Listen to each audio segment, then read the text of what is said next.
they always said I'm wrong, but what they doing today? I think they want me gone, but I ain't going away. They told me I was wrong, but look at my ass today. Da da da da da da da da da da da. Hi, hello, what's up on the Real Sports Talk? What's good on the internet? What's good in life? I'm Akeem Balaam, aka Li495. So, it was tough in the first half, but it turned out to be another huge blowout, big-time thrashing victory for United States men's basketball, this time in the semifinals over Argentina, defeating Argentina by a final score of 109-83. And in the beginning, as seemingly most of these games seemed to turn out, it didn't start out that way. In fact, it didn't start out that way when you look at the final score in the first quarter. But early on in that first quarter, it looked like it was going to be that way. It looked like that the United States was just about to run Argentina out of the gym. They didn't look ready. They didn't look fast. They didn't look prepared.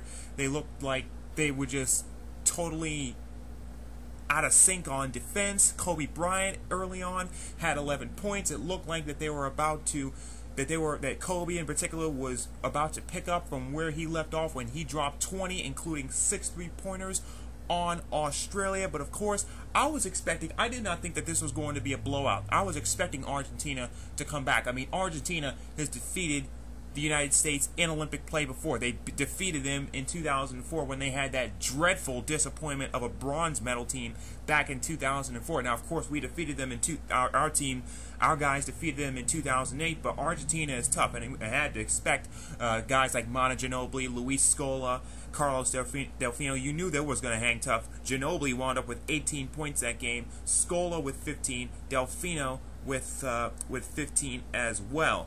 And Delfino also had 5 rebounds. But then, all of a sudden, in the third and the fourth quarters, it turned into a rout. Now, Now, of course, they outscored them 27-17 in the third, 35-26 in the fourth. But that third quarter really was engineered by LeBron James and Kevin Durant. I believe that, if I'm not mistaken, in addition to all those threes that Kevin Durant was shooting, he and LeBron combined for 19 of those 27 points in that third quarter. And at that point, it was 74-57, and the rout was on, leading up, of course, to a 109-83 victory. And LeBron James, with his 18 points, actually came within 2 high of his Olympic high for these Olympics. His high is 20 points that, of course, he had in that victory that the U.S. really had to grind out against the Lithuanian team, but he came within 2 points of that high of 20 as well. So another impressive performance once again by the United States men's basketball team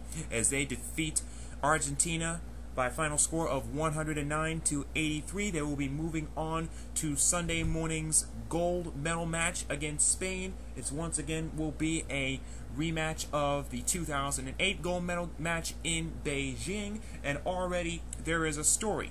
There is a story that perhaps maybe the U.S. has to worry about, as it looked like towards the end of that game when really it was all in the bag. Russell Westbrook looks like he twisted his ankle or twisted his leg, something like that. He immediately hobbled off of the floor and limped back to the locker room. We don't know the status of him yet. Hopefully he will be able to go for the U.S.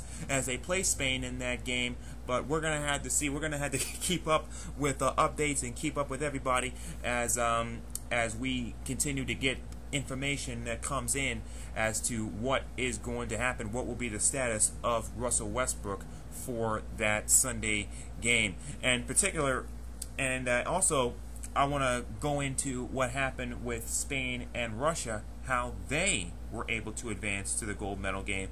You know, Russia really, it seemed like, was going to put them out to pasture. It looked like, you know, Spain has had to go through some tough games in this tournament. Certainly tougher if you look at the final score. Not that the U.S. has played bad opponents. There's no such thing as bad opponents in the Olympic Games. But, you know, Spain has had to, you know, they haven't had the point differential that the U.S. has. They've had to certainly grind out victories, unlike the United States for the majority of this tournament. But it seemed like that Russia, who was undefeated coming into that semifinal match versus Spain, that they were going to beat Spain, upset them, and looked like that they were going to play the United States in the gold medal game. But the Spanish were able to come back on the backs of Pau Gasol, not to mention Jose Calderon, who really stepped up for Spain in that those third and fourth quarters, and as a result, it will be Spain that will be playing the U.S. once again in a rematch of the gold medal match from Beijing. So, what you think of the game? Rate, comment, react, reply, add, and subscribe. The United States is once again one victory away from another gold medal. So, I'm just one guy talking about nothing. What you think? Who you think is going to win? USA, Spain. Once again, Sunday morning, get up early because that game's going to be on at 9 a.m. Eastern Time. They had to do all the Sunday Olympic events at really, really early because they're prepping the Olympic Stadium, of course. London is 5 hours ahead of Philadelphia. If you live in Philadelphia, if you live in New York on the East Coast or wherever, if you're on the East Coast, they're 5 hours ahead of you, and they got to do all these events really, really, really early by U.S. time because they're prepping everybody for the closing ceremonies at the main stadium on the East Side. So rate, comment, reply, add, subscribe. Look forward to reading your comments as always. I'm just one guy talking about nothing. USA, Spain. Who you think's gonna win? USA another gold, or Spain pulls off the upset? So until next time, I'm just one guy talking about nothing on the Real Sports Talk. LI495, Akeem Balaam. See you on the internet someplace. Just a little ways around the corner from fear. Be there by next year. Where I'm going.